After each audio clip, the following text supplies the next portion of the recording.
Bonjour la classe, aujourd'hui nous allons faire l'unité 1, le gouvernement américain. Pour parler du gouvernement, nous devons revenir au tout début de l'Amérique. Les États-Unis n'ont pas toujours été un pays libre. Après avoir gagné la guerre d'indépendance contre la Grande-Bretagne, les pères fondateurs ont créé la Constitution des États-Unis en 1789. La Constitution est le document écrit qui guide et organise le pays. La Constitution est un plan qui dit au gouvernement fédéral comment le gouvernement doit être organisé et dirigé. Les États-Unis ont la plus vieille constitution écrite du monde entier. Elle a plus de 200 ans. La Constitution sépare le gouvernement en 3 branches. La branche législative, la branche exécutive et la branche judiciaire. Pause la vidéo et écris.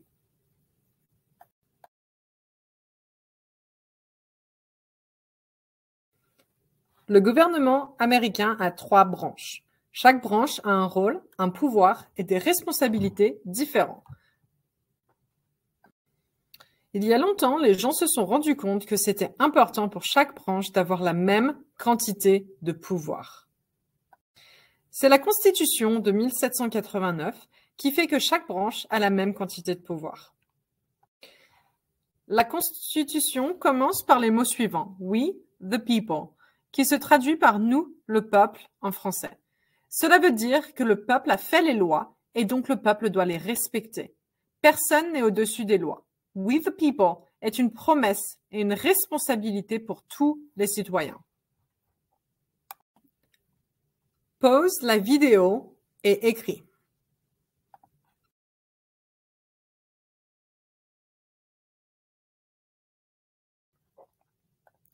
La première branche est la branche législative. La branche législative est composée du Congrès, c'est-à-dire de la Chambre des représentants et du Sénat. Pause la vidéo et écris.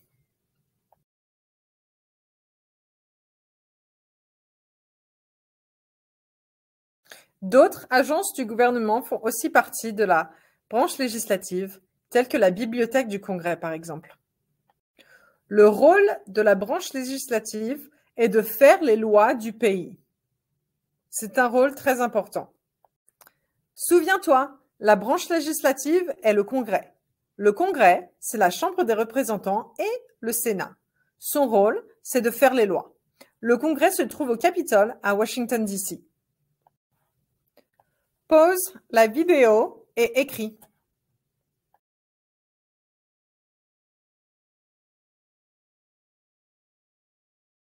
La deuxième branche est la branche exécutive. La personne la plus importante de la branche exécutive est le président. La vice-présidente et le gouvernement sont d'autres personnes importantes de la branche exécutive. Le président est en charge d'exécuter les lois. Il est aussi le chef de toutes les armées américaines. Pause la vidéo et écris. Un des pouvoirs importants du président est le veto. Le veto donne le pouvoir au président de bloquer une loi.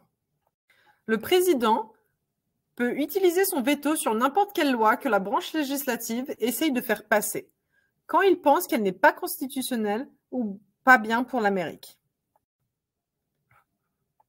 Pause la vidéo et écris. Souviens-toi, la branche exécutive est le président, le vice-président et le gouvernement. Le rôle est d'exécuter les lois. Un pouvoir important du président est le veto. La troisième branche est la branche judiciaire. La Cour suprême est en charge de la branche judiciaire. La Cour suprême est chargée de revoir certains cas et de décider dans certains cas importants.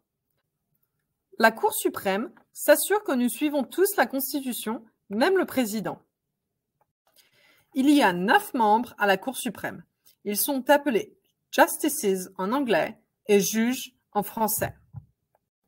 Les juges servent à la Cour suprême pour tout le reste de leur vie et ont le pouvoir de rejeter des lois.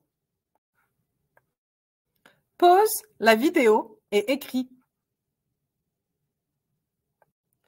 Souviens-toi, la branche judiciaire est composée de la Cour suprême et des autres cours de justice du pays. Leur rôle est de vérifier que les lois suivent la Constitution. Dans la Cour suprême, il y a 9 juges, justices. Les pouvoirs de chaque branche permettent un équilibre entre les branches. Aucune branche n'a plus de pouvoir qu'une autre. En français, cet équilibre s'appelle les pouvoirs et les contre-pouvoirs. En anglais, on dit checks and balances. Pause la vidéo et écris.